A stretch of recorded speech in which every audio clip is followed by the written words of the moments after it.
Yeah. I think, Mike, we can't discount the fact that we are computers. Hmm. And because we're computers, we've been programmed with a certain level of indoctrination. Ooh. And because we've been programmed with a virus called self-doubt and self-hate, and because we've been running on a operating system called systematic white supremacy, a lot of us have to unlearn a lot of things that we have been programmed to operate within. And that programming is really hard for a lot of people to fight, you know? What's happening, y'all? This is Mike D with Black Fathers Now, where we're bringing the village to the brothers. Every couple of weeks, you can look forward to a quick inspirational message or a thought-provoking guest with knowledge and wisdom, all geared towards helping you be the best father that you can be. We're bringing the village to you. Now it's your turn to do something with what you learned. All right, y'all. Let's go.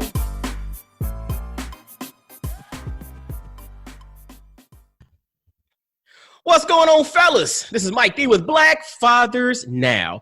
And yo, we got a show for you that I'm already going to say it's going to be some gems dropped all throughout from start to finish. Because we got my man, we got the business bully. We have Dave Anderson on the line today with Black Fathers Now. Now, if you don't know already, Dave is originally from Philly. First and foremost, he's a husband and a father. But the brother's an entrepreneur, a business coach, an author, speaker, podcaster, so much more. And I'm going to be real with you. I actually found out about him probably about a year and a half or so ago. I was watching The Breakfast Club, and there was an interview with this brother that was talking about business and this and that. But then he dropped this thing called Black Boys Win. And I was like, that kind of piqued my interest. So that thing there caused me to do a deep dive into this brother that we're talking to today. And I think we'll jump into Black Boys Win a little bit later. But fellas in the Black Fathers Now family, welcome my man, Dave Anderson. What's up, brother? Mike, what up, bro? How you doing, my man? Man, if I do any better, I'll be you. Well, keep on doing it then, man. We can have 2 or 3 Mike D's running around. Why not? Why not? Dig that, man. But dude, like I said, I appreciate you. Like I mentioned in your intro, you got so much going on, a whole lot. You taking time to come and share with us and kind of pour into the brothers here, man, is valuable, and so I really appreciate you. Thank you. And so literally, dude, before we get started, I know this is reversed from a lot of people, but I always like to have the brothers give shout outs because, again, who am I without my village? And so before we get started and before we jump into your story, your origin story and everything, give a shout out to your village, to those folks that help you do what you do on a regular basis, brother. Wow. Yeah, man. Well, first and foremost, I want to give a shout out to my wife, Janae, because without her, none of this is possible. Because, let me tell you something. I've made a lot of money in my day, but I've never made as much money as I have since being married. So, and I'll go into that in detail a little bit later. But yeah, shout out to my wife first and foremost. Shout out to my chief of staff, Carla. She has been with me. You ever have, and I don't know what your story is, but for me, when I was in college, I had a vision. I knew exactly what I wanted to do. I knew exactly how I wanted to go there. College was more of a thing for me for my mom. Like, she wanted me to go to school. I didn't want to go to school. I had a record deal. Really? Yeah. We'll get into that too. Okay. Wow. Okay. You're going to find, dog. You ever see that movie Slumdog Millionaire? Yes. I'm the black version of that dude. I did everything you could think of. Like, you'd be like, what? Yeah. So anyway, I would tell people, mistake number 1, I would tell people who were not in tune with my vision, what my vision was. And we'd be sitting there were these mailboxes, and there was a couch in front of the mailboxes, and we'd all talk about things we do. And I'm like, look, I'm going to help a bunch of people and write a bunch of books. I'm going to speak on a bunch of stages. And by the time I'm 50, I'm going to headline Madison Square Garden. And it was like, wow. And one person did not laugh. That one person was Carla. She was like, no, Dave's going to do all of that and then some. And she's been with me for 24 years. Wow. And, like, if I'm Walt Disney, she's Roy Disney, meaning that I have the grand scheme of things, and I can put together a system, but she's gifted in systems. So have someone who has that gifting as their primary gifting allows me to operate in my creative space. You know, fellas, hold on, park right there. Fellas, I hope you heard what he said. Again, I told you there are going to be gems dropped from the beginning to the end. He said he connected with someone whose primary gifting was a little bit different than he is, which then allowed him to operate fully in his primary gifting, and he could turn that over to someone else. Dude, in economics, there's a term called comparative advantage. Mm-hmm. Do what you do most efficiently and then trade for the other goods, right? That's it. Right. And brother just explained that in real life, practical application. Okay, you can continue. I just had to point that out so the brothers, just in case they missed it. Mm-hmm. No, so I have two full-time branding and graphics folks, Nish Finney and Anisha Lagan Garrett. They're amazing. The amount of work they do on behalf of my clients is nothing short of phenomenal. You know, I wouldn't be here. Shout out to Chuck Creekmore from allhiphop.com. Who took a chance on me and allowed me a platform when a lot of the folks in the entertainment industry were not happy with the fact that I was walking my own path. So, you know, I really want to shout out, you know, my team. I want to shout out my supporters. I want to shout out my brother, JT, artbyjtaylor.com. Amazing artist. He's been my brother for a very long time, and he's just an amazing guy. It's hard to find people who you can talk with who don't want anything from you other than your own success. Ooh. You know, because a lot of times people will just yes you to death, or they want to get something from you, so they'll tell you what you want to hear, or they'll tell you what they need you to hear in order for you to move a certain way for them. And JT has always been like that for me. You know, shout out to my man Derek Logan, another guy from college who, you know, was always very real with me, and he is till this day.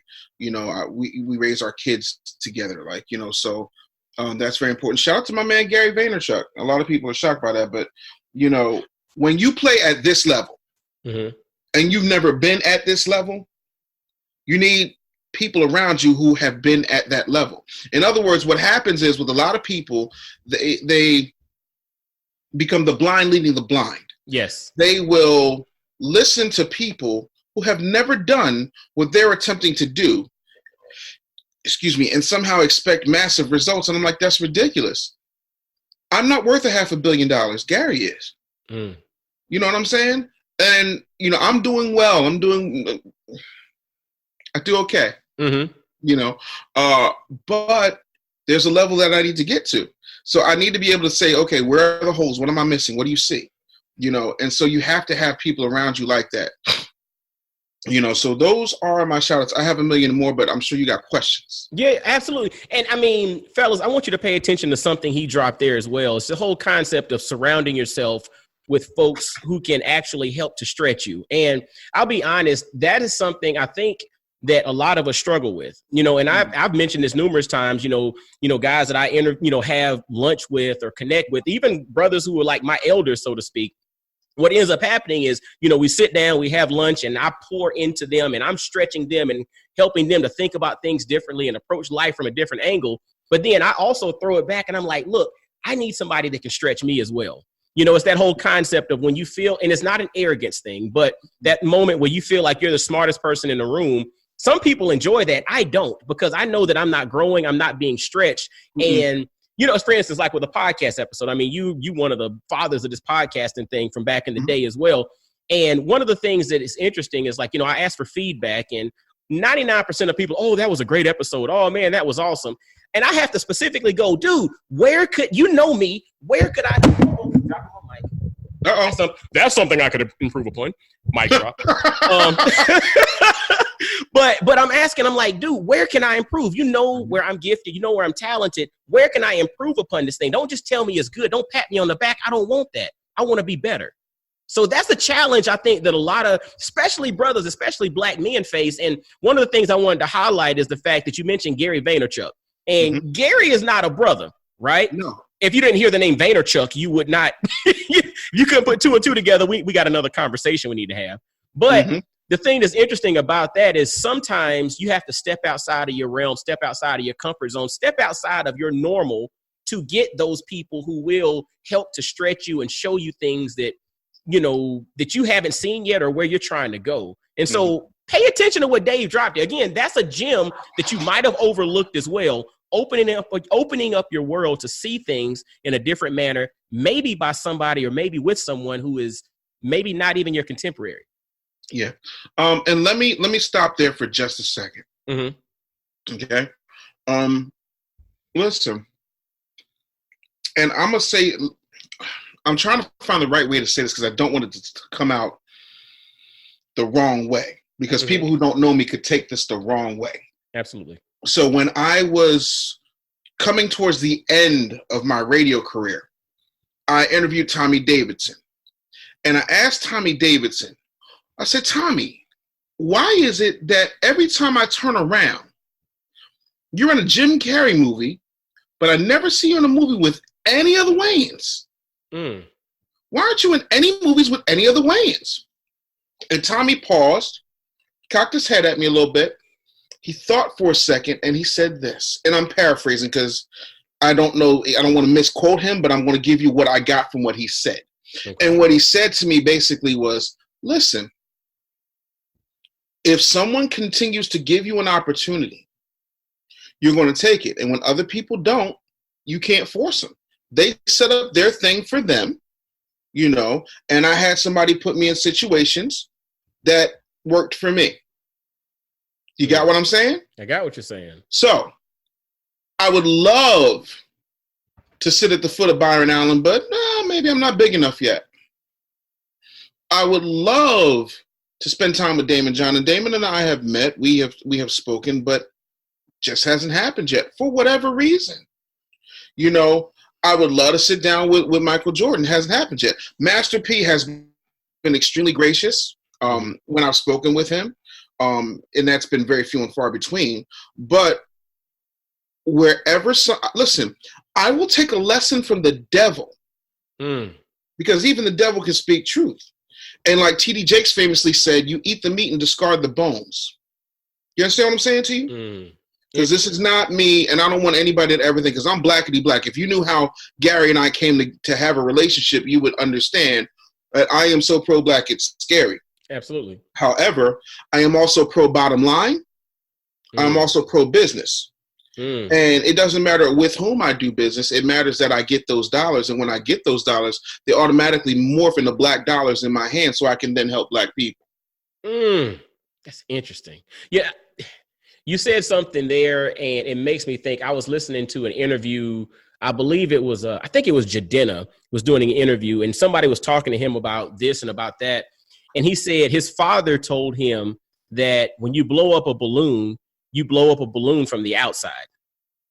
And I was just like, that's actually interesting, because, and it makes me think about the analogy of, people always talk about the pie and how do you grow the pie?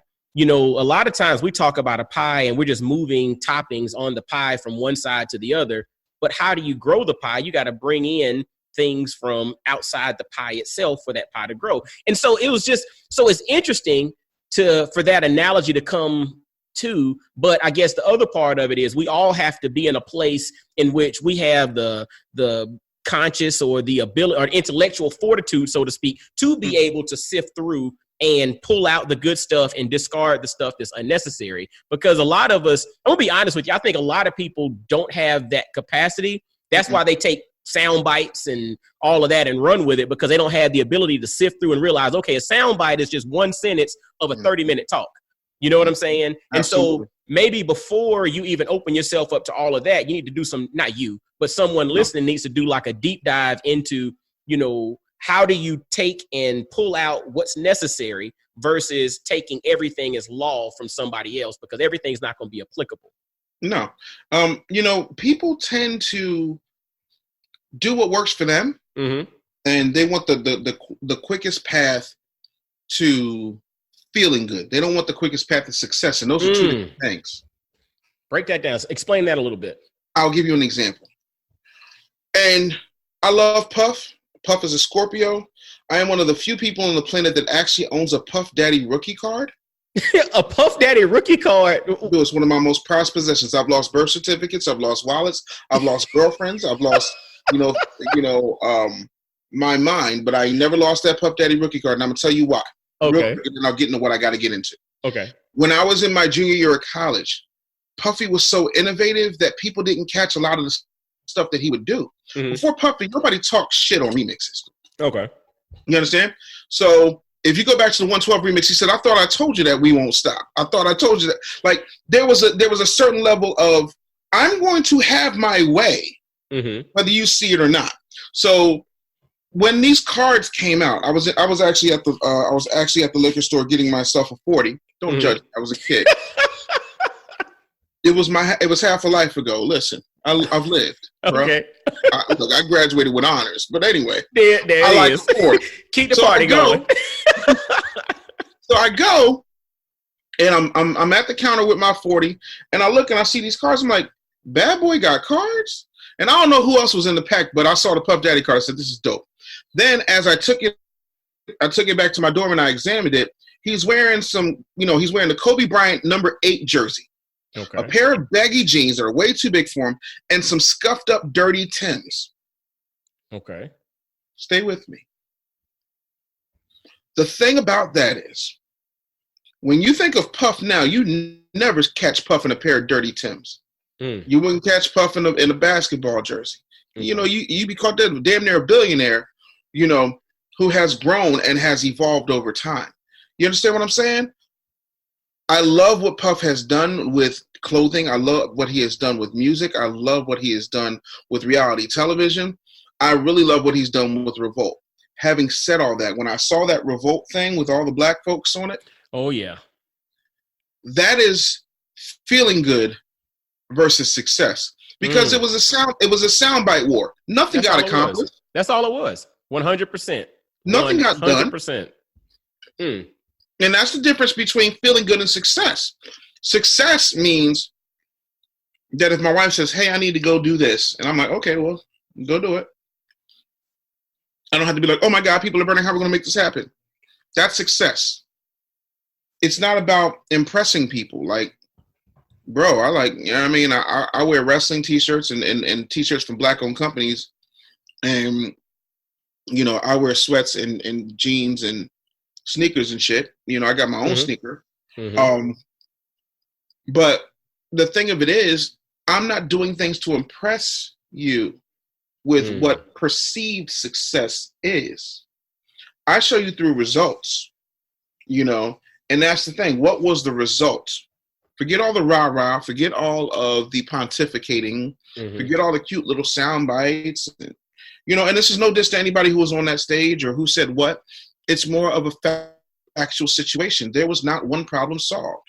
People still went in there looking to cheer and boo, and they cheered and they booed and they did what they always do. They went home. And while they did all that, I'm sitting here working.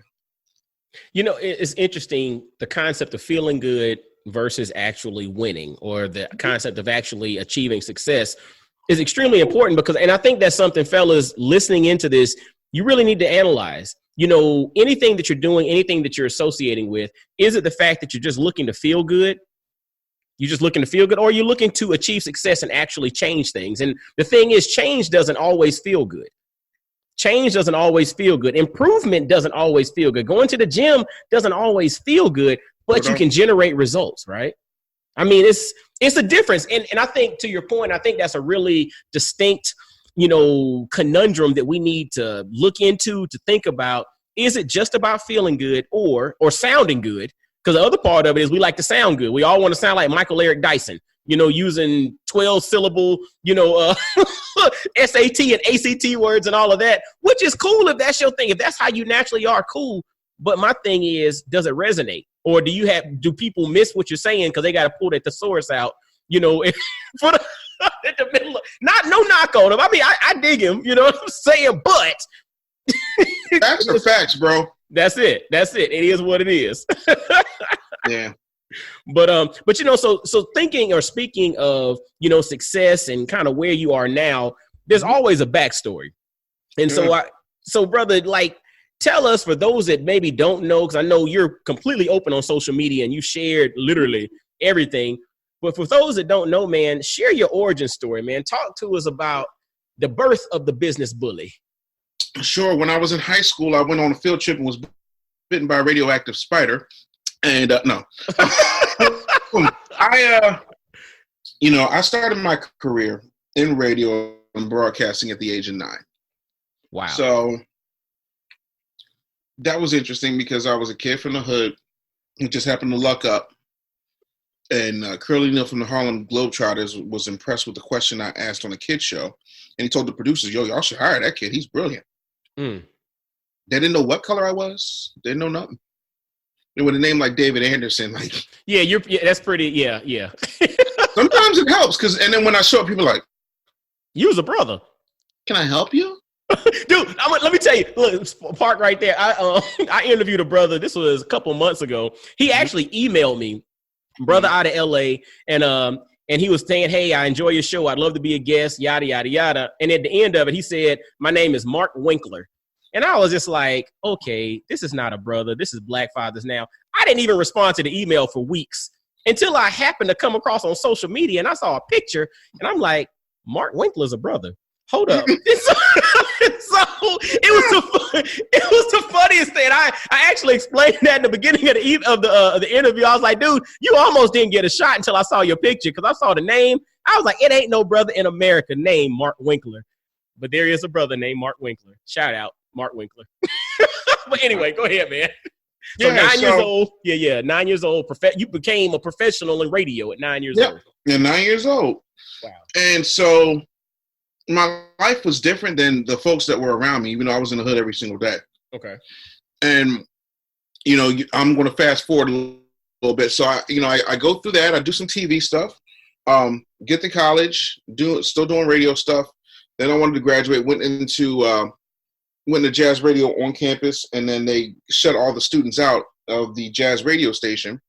But I'm like, I'm paying all this money to go to school to learn how to do radio, even though I'm already doing radio, but I want to do other shit. So y'all gonna have to do something. So I petitioned the president of Temple University to give me the opportunity to build a radio station. That radio station is still there. It's called WHIP Radio. And thousands upon thousands of broadcast students over the past 22 years have been able to practice their craft because of WHIP Radio, which I started because I stood for something. While most people are like, oh, well, I don't know what I'm going to do now.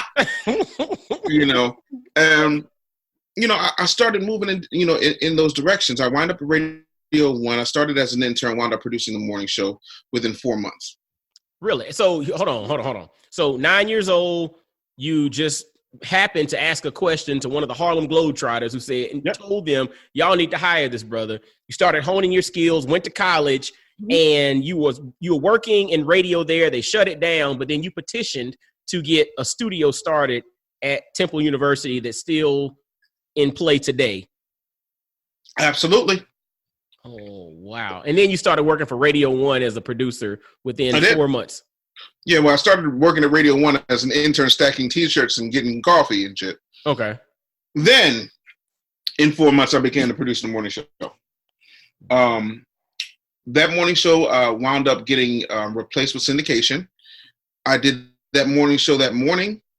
That afternoon, I was doing afternoons across the street, which would eventually become iHeart.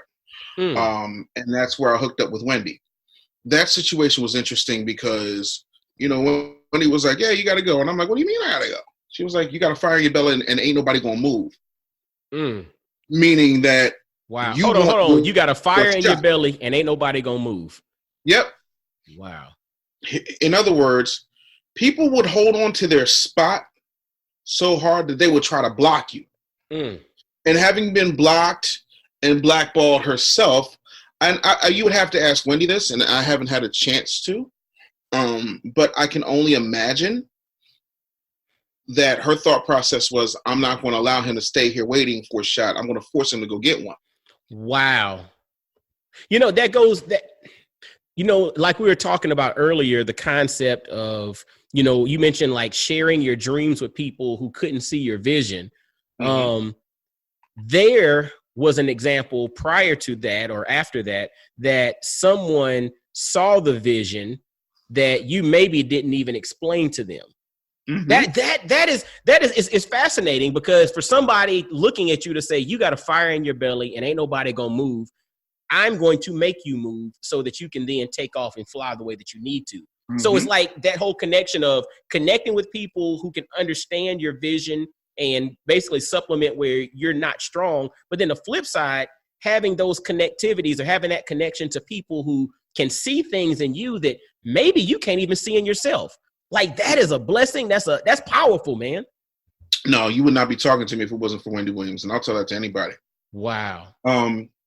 Because she did for me. And keep in mind, at 21, 22, this didn't feel like a blessing. Not at all.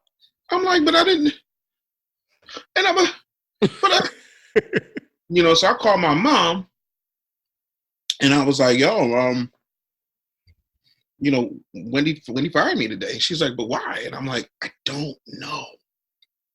She said, you know, and I told her what Wendy said. Wendy started talking about how she was making $25 a week in the Virgin Islands and that I was going to be fine. And the next time she see me, I'd be successful. And I'm like, if she thought all that, why she fired me? And my mom was like, look, come on home. So I come home and she was like, all these people that you've met, all these people that you know, there's got to be somebody who can help you. There's got to be somebody you can call on, somebody who's connected.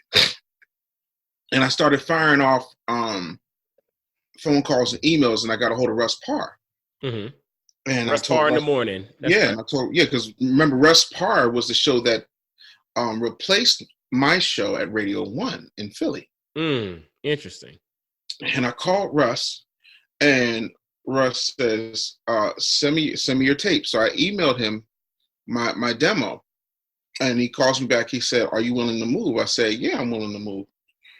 He said, give me 20 minutes.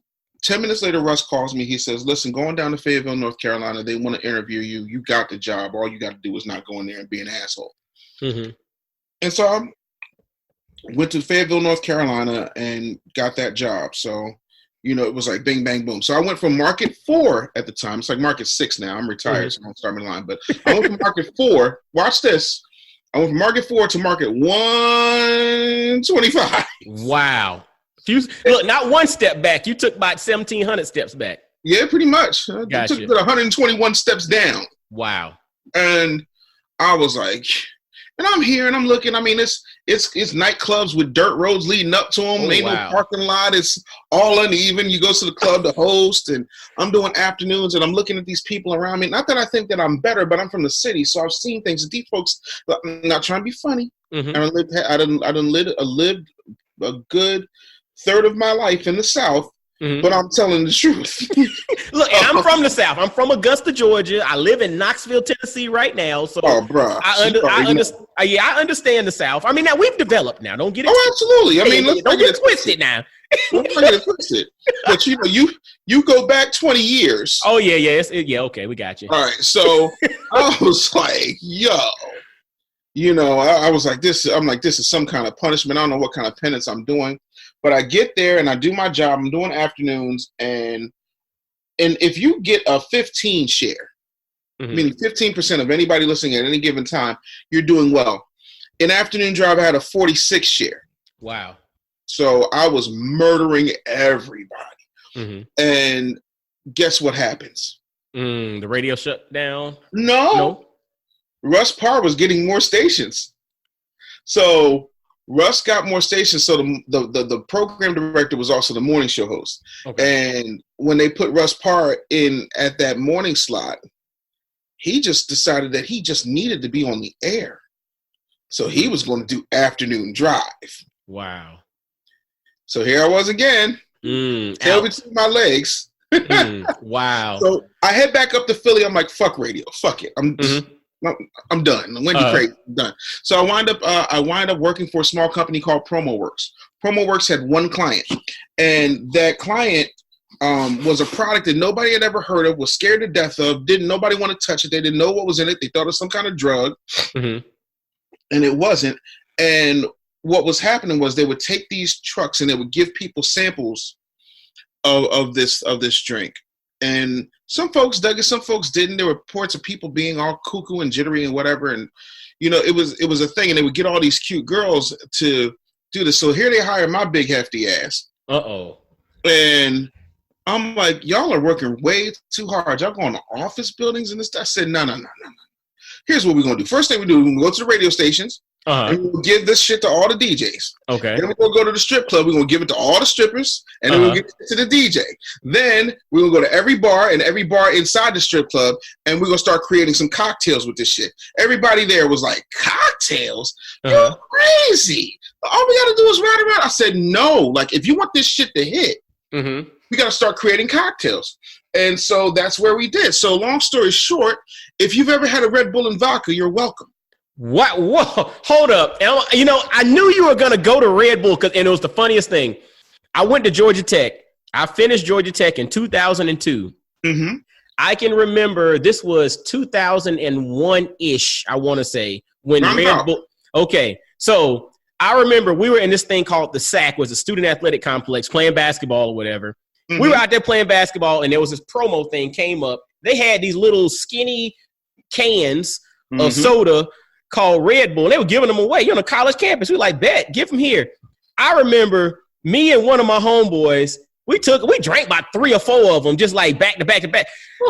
Dude, you talking about bug-eyed and just, pew! I mean, it was wild. Because the thing is, nobody had ever heard of an energy drink before. We thought it was like a soda. You know, we was like, whatever. We drink sodas and it's small. So you can drink like 3 or 4 of them, like drinking 1 soda or, 2 sodas. Dude, I was bouncing off the freaking wall, and Red Bull you were part of the promo team with Red Bull, and you can be credited with the whole Red Bull vodka craze. I had, there were a bunch of them that never caught on. The Red Bull and vodka. So what I would do was I had like Red Bull and Stoli Raspberry. That was my shit. Okay. And then that's wild. People who didn't like the raspberry shit, that's where we got Red Bull and Grey Goose from. Right? But I would do Red Bull, orange juice, and peach schnapps. Okay. So, and we called it Bull's Balls, like a fuzzy navel. Yeah. Okay. Here's why. Here's the kicker, right? The other reason I called it Bull's Balls was because Red Bull, the thing that gives it energy, is a thing called taurine. Taurine is found in the testicle of bulls. Wow. So, granted, before people start freaking out, thinking they've been drinking bull nut all this time. It's pharmaceutical, and this is how you know I'm telling the truth, because wouldn't nobody know this shit? You've never heard this before in your life. It's pharmaceutical grade synthetic taurine that they put in there. So the extract comes from bull's nuts, but what you're actually drinking does not come from bull's nuts. That's why it's called Red Bull. Okay. And I never knew that. See, look, fellas, you're learning some history now. Why is it called Red Bull? Because taurine is a derivative of what's found in the bull sack. So that's interesting. Like, I mean, now granted, I mean, full stock, I don't drink Red Bulls anymore and everything, but smart man. Yeah. Years ago, I stopped drinking those, but that's interesting, man. So you left radio and then worked for a promo company that in essence was promoting Red Bull, basically the first launching the whole energy drink category, so to speak. Wow. Yep. And so my adventure has always had these bits and pieces that have glimpses of me being the person that you now see in front of you. Okay. But to me, I'm just like, okay, I don't want to do this boring shit of going into office buildings. Let's have some fun. Like, okay, if I can give it to the strip club, then we go see the strippers. Okay. If I can make drinks with the bartenders, then I can drink for free. I'm not thinking of it like, well, from a marketing standpoint, we need to do this, and we have this many KPIs, and then we got to look at the P&L. Like, I'm not doing any of that. I'm 23 years old, and I want to have fun. And what's interesting about that, again, this is like some aligning of things that need to align. You're also the target demographic. So it's interesting. Like, I mean, when you stop and you think about a product or service, I mean, if you are the primary customer of that product and or service, it's like, the marketing strategy. And this is like something, and this is probably something, fellas, another gem to think about. If you're looking at business, if you're looking at creating something, product, services, and it's something that you are the primary customer of, you are the one that really has the marketing plan straight up lined up because you are that one that you're selling to. And that's all you did. You just basically took it from, look, I'm a 23-year-old who likes to do these things. We're going to make sure that we just copy and paste this thing across the board because I ain't unique. most 23-year-olds want to do what I'm talking about doing. That's interesting. Yeah. Now, I didn't come up with the extreme sports shit. All that shit came after I left. But, you know, the targeting, like the switching the targeting, to me, I equated with what Magic Johnson did with Starbucks. Absolutely. I didn't invent Starbucks. I didn't invent Red Bull. But I damn sure perfected that shit. Mm-hmm. You know, and I'll never get credit for it, just like I won't get credit for podcasting. You know, we'll talk about that. Look, we're on a podcast now. So what do you mean by create, the credit with podcasting? Talk to us. So 97, let's run back a little bit. 97, when I'm at Radio 1, comedian named D. Lee, one of my mentors, has a cousin named Randy. And Randy is just a web wizard. Like, this dude could do any fucking thing with the web. Okay. This is I know his name is Randy Watson. What's going down episode of That's My Mama? That's my mama. Randy Watson. Randy Watson. Sexy chocolate. Anyway. That boy good and terrible. Good and terrible. Good and terrible. So the thing of it is, right, I'm talking to Randy because most of the other people in the morning show were busy being local celebrities. Mm-hmm. But I'm talking about some of the things that he's doing. And he was like, yo, there's this thing in Baltimore. I know they want to do some things. I think you'd be perfect for this experiment. Let's go down and talk to him. I'm like, oh shit, I'm always down to go to Baltimore. Why not? You know, it's good eating in Baltimore. Mm-hmm. You know, I like a crab cake. Yeah, it is. So I was like, yeah, let's go chop it up. And so they showed me this thing. And they said, this is an MP3 player. What we're going to do is you're going to record your show, right? And then we're going to put your show on this thing right here.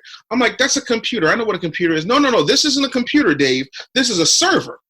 So we're going to upload your show onto the server, and then people will download this to an MP3 player. I'm like, but where's the CD? Where's the DAT tape? You know, and they're like, no. It'll just go on an MP3 player.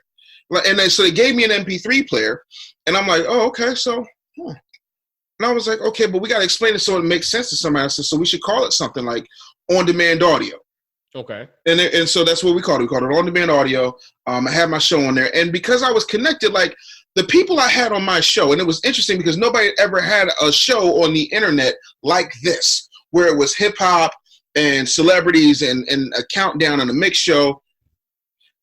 I had Russell Simmons. I had the Lost Boys. I had Queen Latifah. I had Hugh Hefner. I had a whole bunch of people that I was interviewing on this thing. And so after a while, when we started getting downloads and hundreds of downloads and more downloads, we said, okay, well, let's take it to some radio conventions to see if we can get radio involved.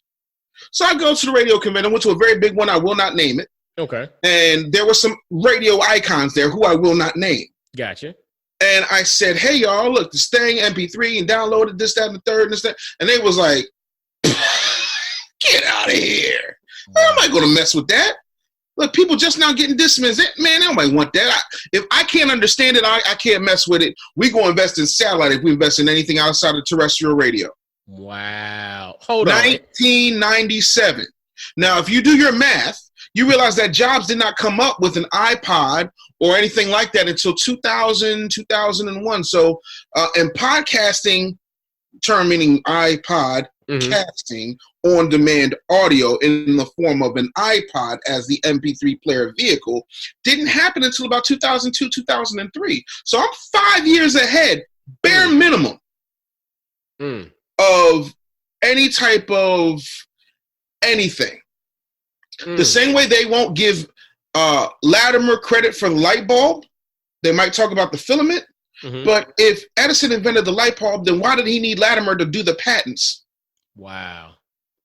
Is the same way I'll never get credit for podcasting. And I don't want it. You believe what you want, but I got facts and history on my side.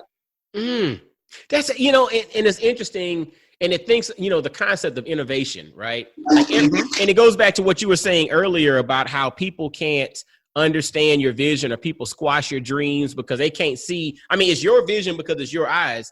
But this whole thing that you were exposing them to was well before anybody could even put it together.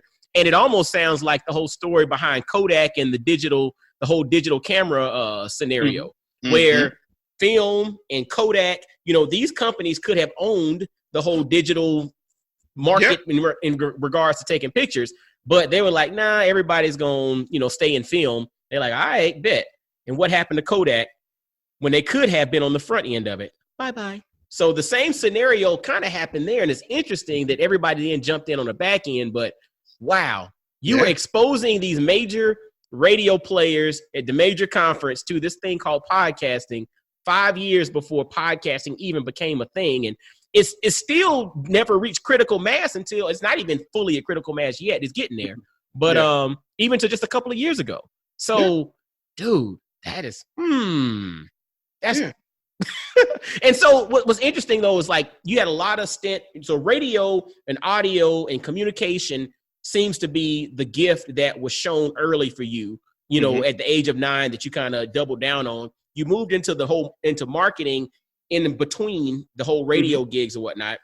Right. And then you take all of, and to me, just hearing this gives more of a backstory as to how you can now effectively serve as the business bully, because you have this non-linear path that you've taken from start to, you know, up to where you are today. Right. I think for me, the one thing, Mike, I've done that most people don't do is I say yes to just about everything.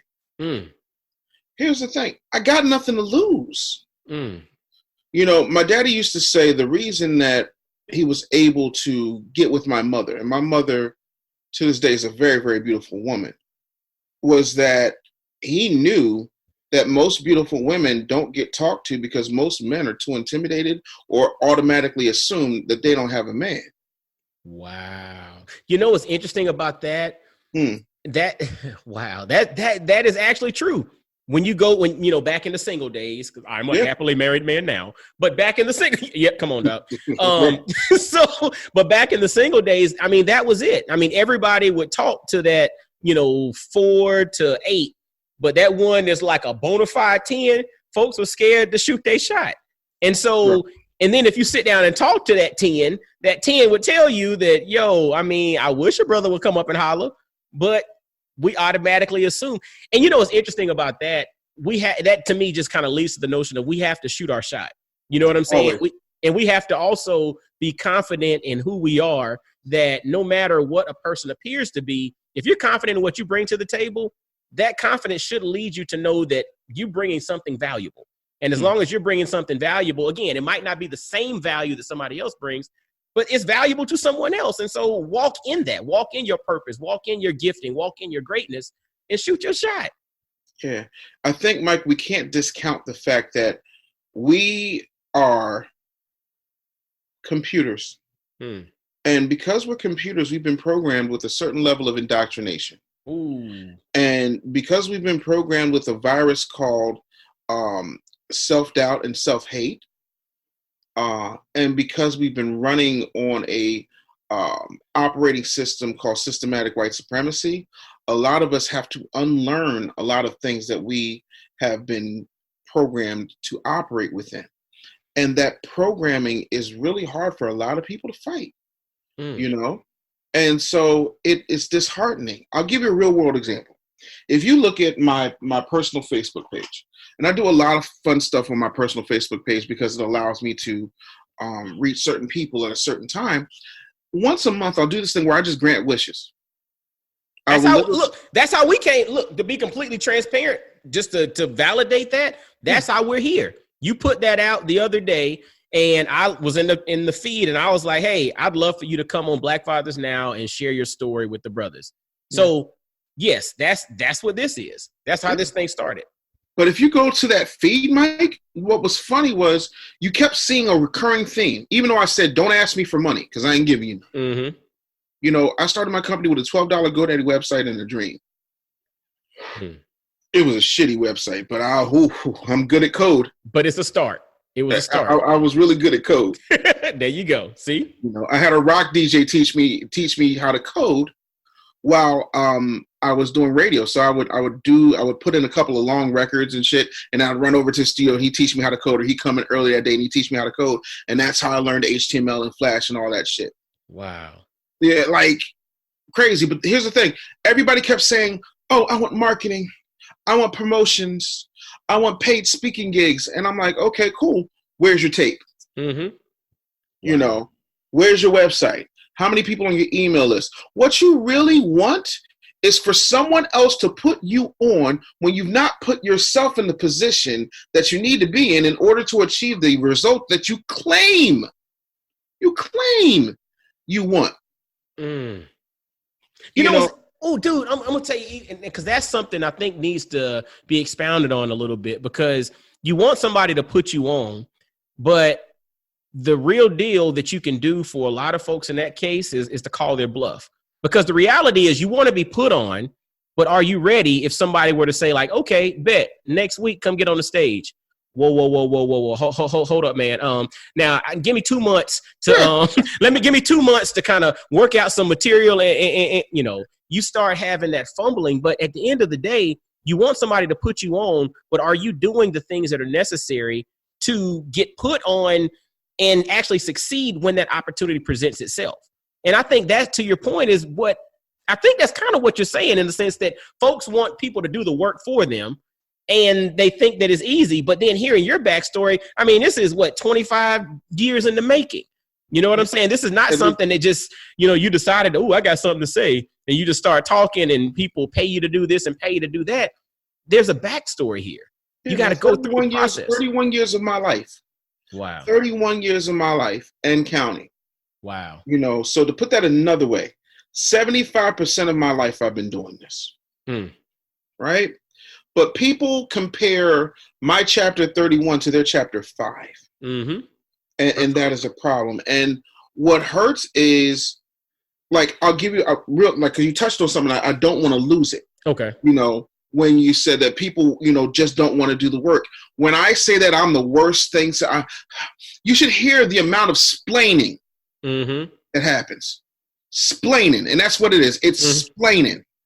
It is shit planing or shit planning or splaining for sure. It literally is someone saying, well, Mr. Anderson, maybe it's been a while, but maybe you forgot we all have to start somewhere. Well, you've been doing this shit for 5 fucking years, and I've been watching you for 5 fucking years talk about, how do I find my audience? You ain't got email list one, you still crying broke, but yet and still your internet bill paid every single month. Wow. Your hair is done every single week. Wow. Like, you kill him. And I'm not saying go be unkempt and go be a bum.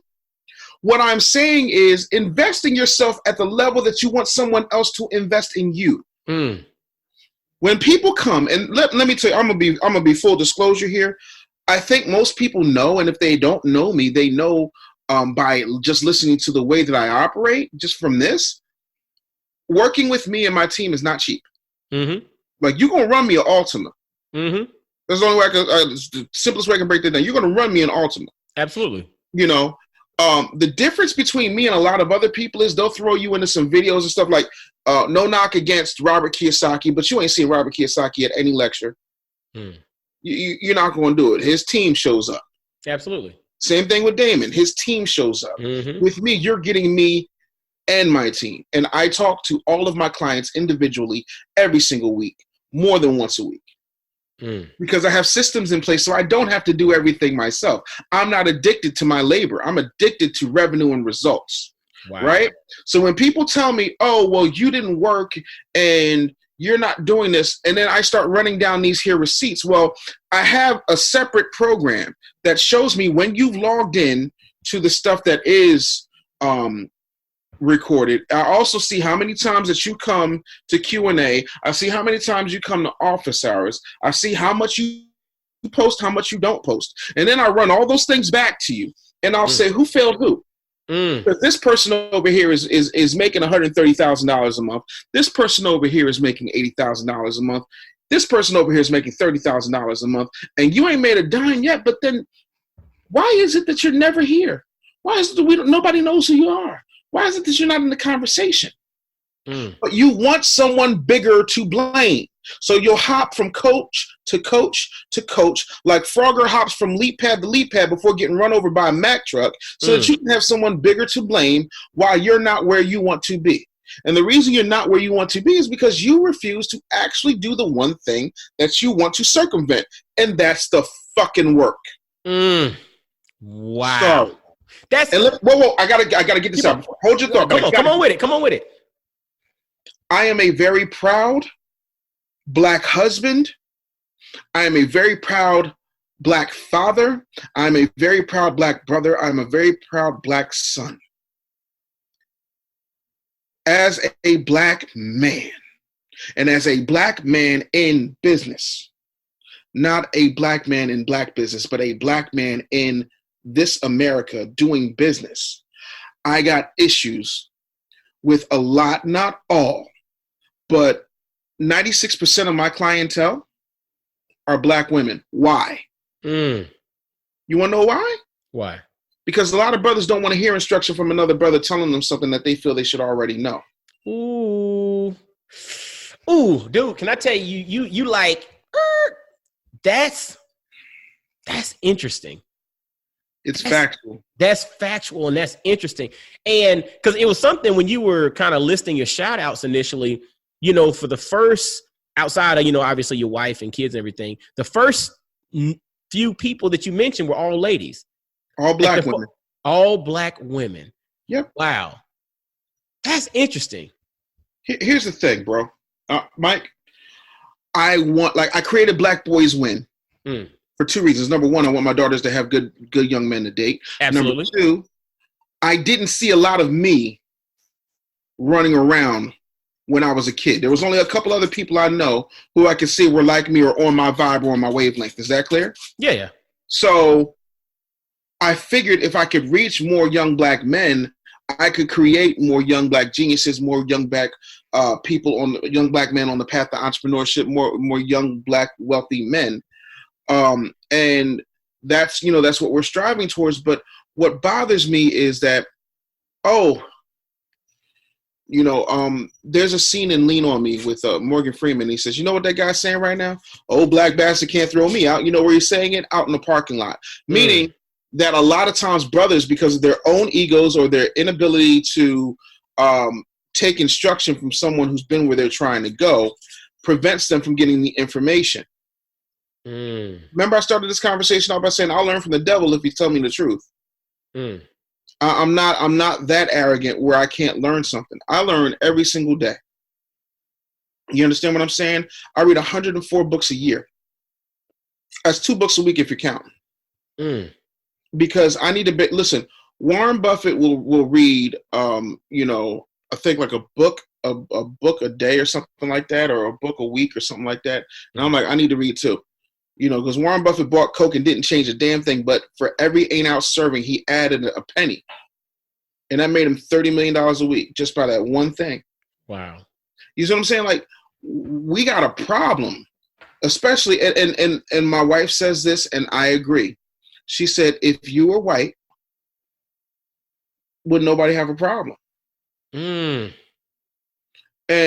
you know who else told me that? Who? Gary Vaynerchuk. Really? Yep. He said, does a white man have an advantage over a black man doing the same thing? Absolutely. Absolutely. That's the truth. Like, let's not argue. We hate ourselves so much that when I started, operating in a tech space, it was black people questioning whether or not it was real. Wow. I didn't get no questions from nobody else. But when I was out in Sacramento, when I was out in the Silicon Valley, and I went to AMC to watch Avengers Infinity War, and I'm looking, and they have tikka masala right next to the nachos. And they've got chicken curry right next to the popcorn.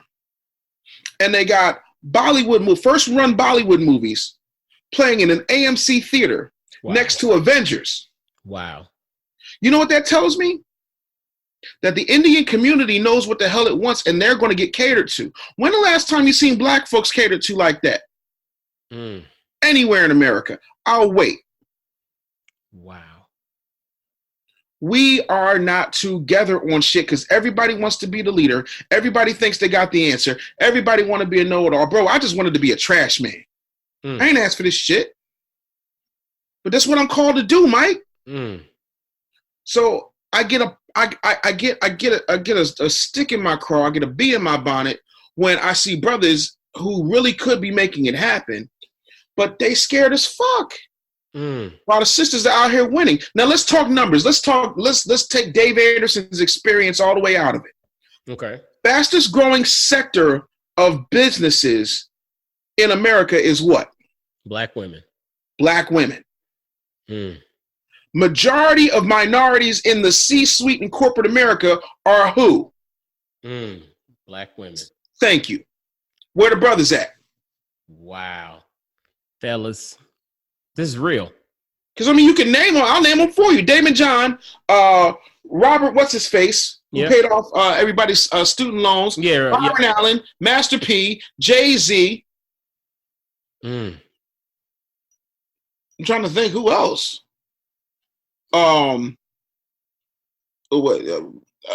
Shit, I don't even want to get into all the music people, but other than that, like, there's only a handful of folks really making it happen out here. Wow. That's, you know, and you touch on something there, man. Like, because again, this is Black fathers now. And again, no knock to the sisters, because we want them to succeed as well. But brothers, like, what is that thing? Is it still a lot of self-hate? Is it still a lot of, you know, when we look in the mirror, we don't see the possibilities in ourselves. Therefore, when I look at another brother, I can't quite see the possibilities in them. I mean, is that really still stemming from this self-hatred that we have, that we don't take that step, that we don't live up to our potential? I mean, fellas, I mean, this is really thought-provoking. And it's one of those things where you probably need to pause this and really think in the mirror.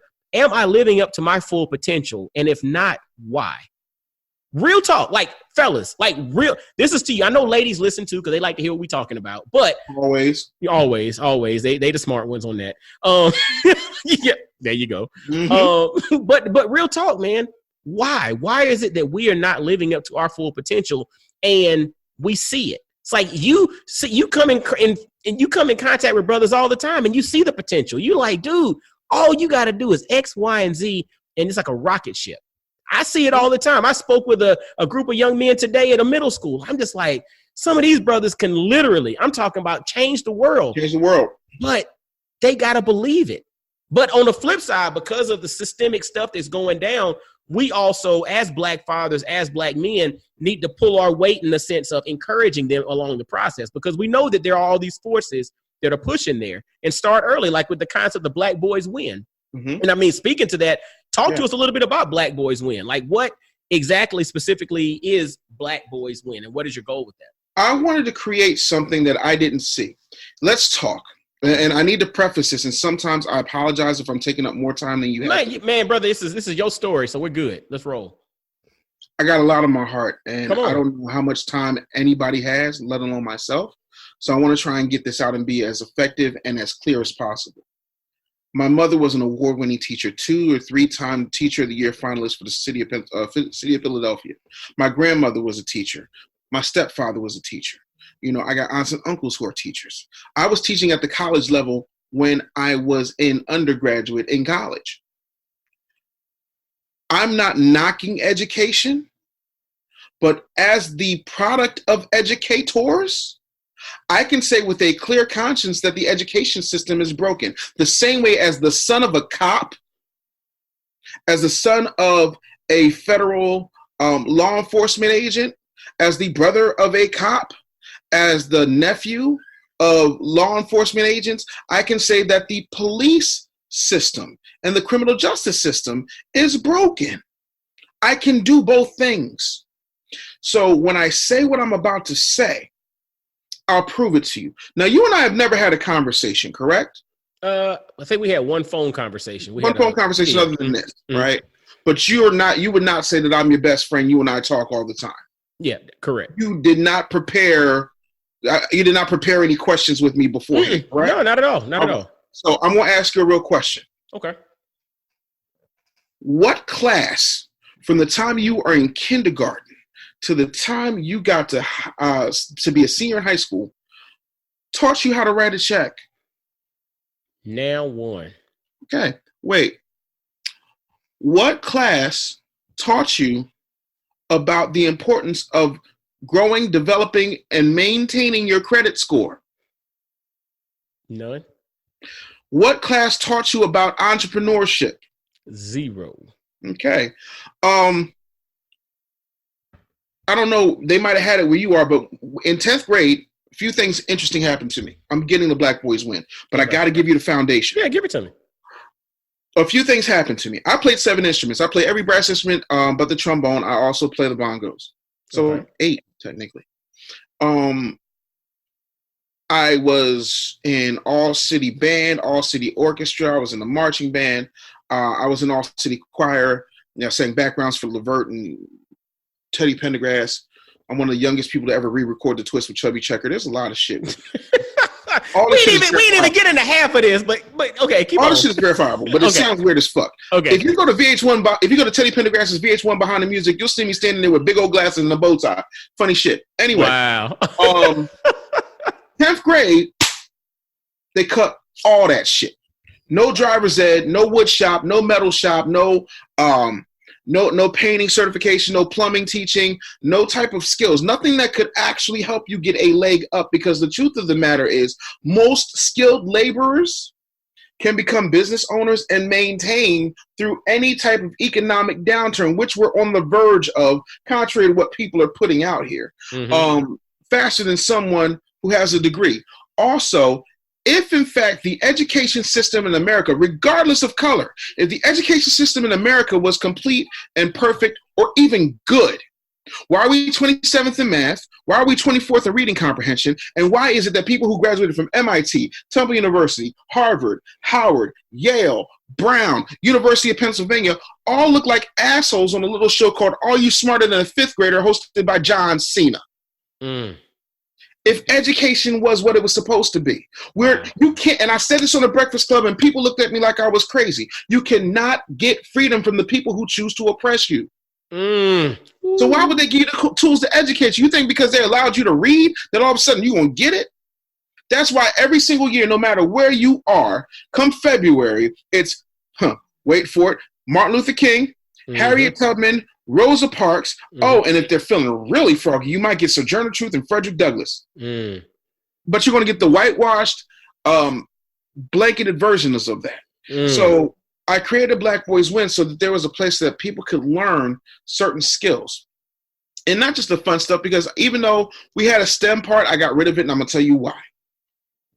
STEM is what is to this generation what computer programming was to my generation. What plastic surgery was to my brother's generation. Now a plastic surgeon makes about as much as a general practitioner. You got IT people making $15 an hour. I don't see the upside in that when you can do that being an assistant manager at McDonald's. You understand what I'm saying? And so I wanted to give people an opportunity and give young Black men an opportunity to explore what they could be. Say you love to draw, you want to draw comic books. Cool. I know enough people at Marvel, I can get you a tour. Say you want to be a doctor. Listen, I know plenty of Black doctors who can show you what it is to be a Black doctor and what that looks like. Black men I'm talking about. That's important. Now we do have, Black women who also teach these young Black boys because they need the duality. Absolutely. And they need to develop the respect for Black women. They need to understand that the Black woman is God, which is something else that isn't taught. If the Black woman is the first woman to all of mankind, then that means that she brought life into this world. If she brought life into this world, then by default, she is God. Wow. So when you understand that, and don't get me wrong, I'm not perfect. You know what I'm saying? Like, there are times, like, one thing I try to do is if I argue with my wife, I will apologize. I want my kids to see that. I want my daughters to see that this is how adults solve conflicts.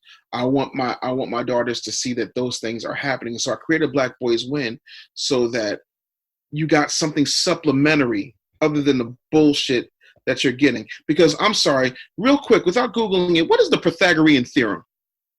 Help me. Look at here. And I'm going to tell you what's even scarier than that. I have a degree from Georgia Tech, and I can't tell you that off the top of my head right now. The prosecution rests. But I'll give you both a question. I'll give you both a question. How many stars are in Orion's belt? I have no clue.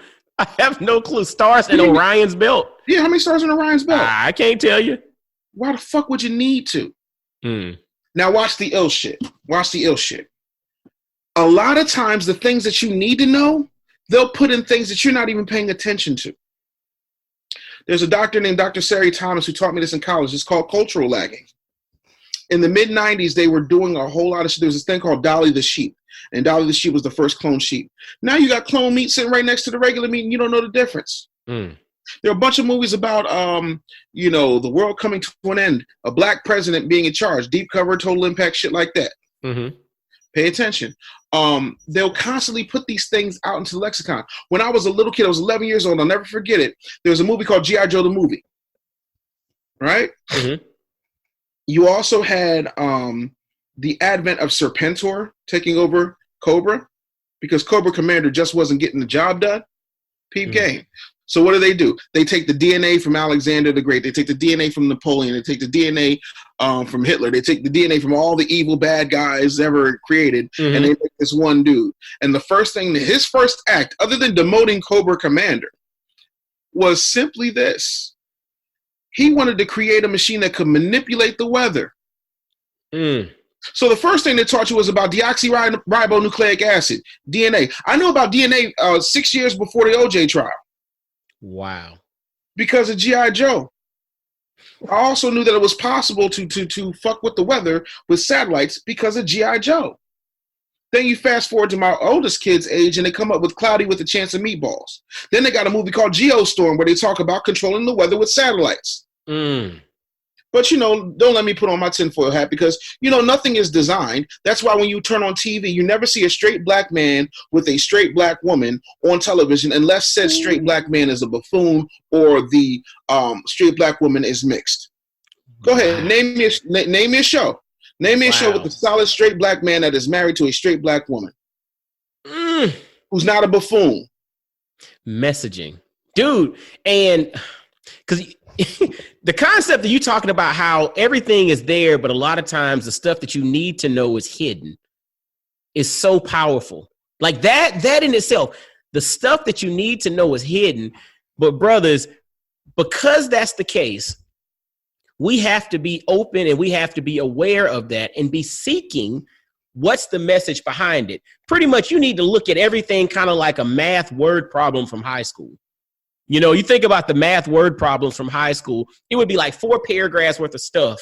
But to answer the problem, all you needed was 2 sentences. But you just got to find those 2 sentences in this full, page long, 2 paragraph synopsis. Yeah, here's one for you, Mike. Pay attention.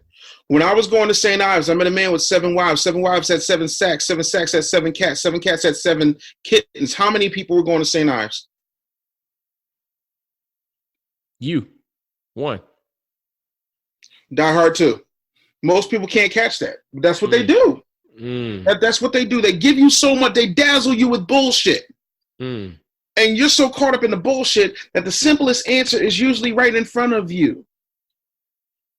But we don't want to hear that. So we're looking for something more complicated off in the distance. So it seems impossible that a young black kid from the hood, could be a captain of industry because you ain't seen it yet. Or you just don't want to see it. But it could be staring you in the face. Because the idea of someone like me existing and telling people that there is a system out here that is designed to keep you down, but you keep subscribing to it and saying, yes, sir, may I have another? That's why I get on sisters all the time. Like, why are y'all consuming basketball wives and loving hip hop? You think those things are of you? Do you think that Mona Scott Young really created that shit? Y'all believe that, right? Agent. She's an agent. Come on, bro. Listen, it is easier to take the medicine when it's being handed to you by someone who looks like they're caring for you. Ooh, it's easier to take the medicine when it's being handed to you by someone that it appears is caring for you. Appears. It's an illusion. Dude, and so, fellas, I hope you caught all of that. That's the backstory to this Black Boys Win thing here. And so to that point, I mean, is Black Boys Win, is it a platform? Is it a program? Is it a, yes. know, so talk to me. Talk to us about that. And then I want to jump into something else in just a second too. So we have blackboyswin.com. You can always donate. Okay. And people are like, well, I got to make donations. Well, you don't have to. I'm not asking you to, but you donated to an education, to a system in the university that did absolutely nothing for you. You donate to taxes. And trust me, that's a donation. Yes. Because if you read the tax code, you would understand. See, I don't pay taxes. I report them. Ooh. We probably need a whole nother show for that one. Yeah. When I learned that shit, I was like, wait. So they're getting an interest-free loan off of the income I'm generating, and yes, you report. Like I said, that's a dip, fellas. That one might have jumped over your head, but we'll come back for something. We'll come back. That's another one. So I have an online digital platform where they can learn things, and then we also do Q&A. Where we talk to them, and then we try, if we're able to, depending on where donations are and what things are going on and how we're moving and how busy my schedule is. We do field trips, things of that nature. I didn't want to do chapters because then it becomes something that I can't control. That's right. And I got a specific vision, but we try our best to hook people up wherever they are with some type of mentorship, because that's critical. Mentorship is critical out here. Yes. Dude, I'm going to tell you, it's interesting you say that because I interviewed a brother not too long ago. This guy named Sean Dove. He's the CEO of the Campaign for Black Male Achievement. And one of the things that he mentioned on the show was, he said when he mentors leaders, he said leaders should all have a mentor, an executive coach, and a therapist. And he's like, if they don't have those three things in place, they're going to have issues leading at a highest level. Yep. Trust me, bro. I'm going to tell you this. When I was a kid, I used to ask my father a lot of weird questions for a little kid. Because I knew my father knew things working for the government. I don't know how I knew, but I knew. And I say, Dad, like, are there aliens? He said, of course. I said, you see them? I said, I can't tell you. He said, I'll tell you this, though. If you go anywhere near Area 51, you will be shot on sight. So don't go to Area 51 no matter what they say. My father died in 2005. Now you see these people, we're going to raid Area 51. No, you're not. If you know anything, go do, if you think I'm lying, go ahead and do your research. Go look at the deleted scenes and the extras in the original Independence Day from 1994, where they talk about how they had the blessing of the military, but then when they gave them the version of the script that had the words Area 51 in it, the military pulled out. Wow. Can't make this shit up. Go watch Dan Aykroyd, the comedian. Dan Aykroyd got all types of information about, alien shit, but y'all ain't ready because y'all still believe y'all are alone in the universe. You believe that every other creature has evolved in a certain path, and humanity, I'll include all in humanity.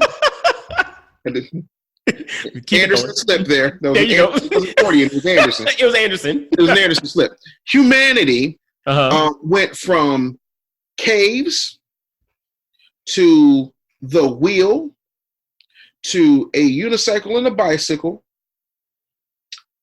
to an automobile to a flying machine to microwaves and cell phones and drones like that. There's like do, and then there's a jump off the charts. Look at the stealth bomber, look at all these other things. You got to realize that some of this technology came from someplace that could not have come from us. It's interesting.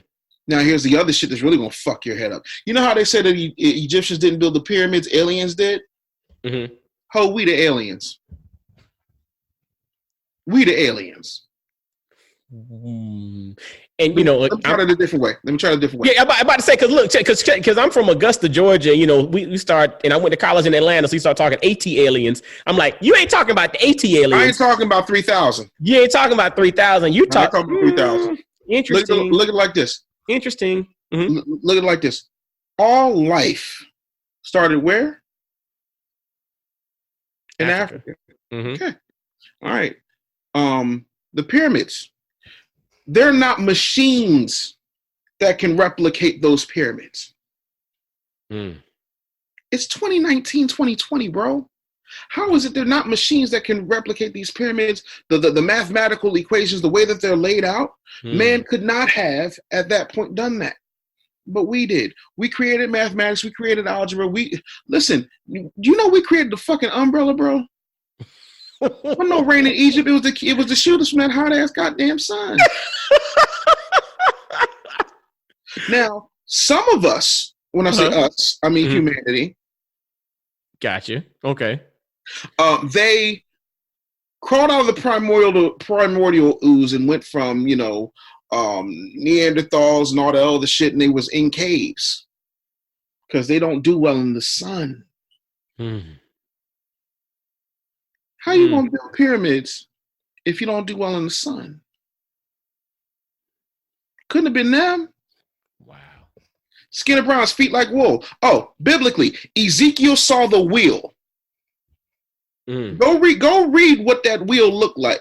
Go look at all that shit, bro. It's all there, and that's not some ancient alien shit. It's in the fucking Bible. I just said fucking in Bible, but I'm a theologian. Let's rock. Okay.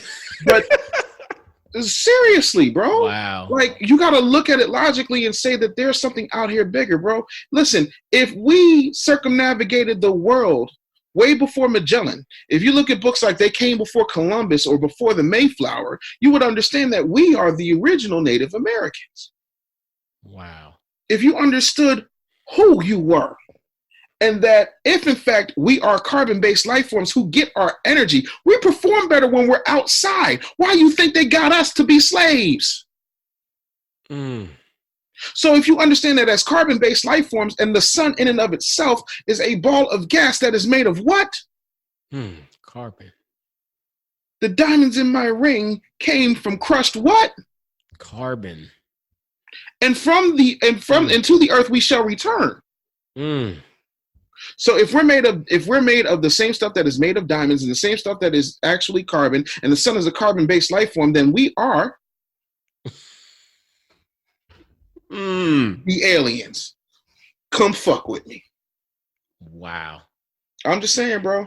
That and fellas, you're gonna have to go back and push rewind a little bit, hit that back button, and rehear what he's saying and process. Yeah, I just gave you like 15 Marvel-sized Easter eggs. Y'all be all right. And also visit blackboyswin.com so that you can check out some of the stuff that he's talking about in regards to the platform that's creating to educate the brothers on who they are so that they can ultimately be all that they are supposed to be, because we need it. But I want to jump back into something as we kind of get close to wrapping up, but we'll let you go to do your thing. You mentioned that you've made more money since being married than prior to being married. And you were attributing the whole concept of the union with your wife as that exponential force or that synergy that opened up this window for you to ultimately become all that you can be. I mean, you've had great experiences. Absolutely. But talk to us a little bit about how this concept of marriage and marriage to your wife has led to this exponential growth for you on a personal level. All right, so let's talk a little bit about this. The same way my father said he had a feeling when he saw my mama walk in the room at a Christmas party that he had to turn his chair around to get a better look at her. I said, well, what did it feel like? He said, I can't describe it to you, but you will know it when you feel it. July 6, 1995, I met my wife.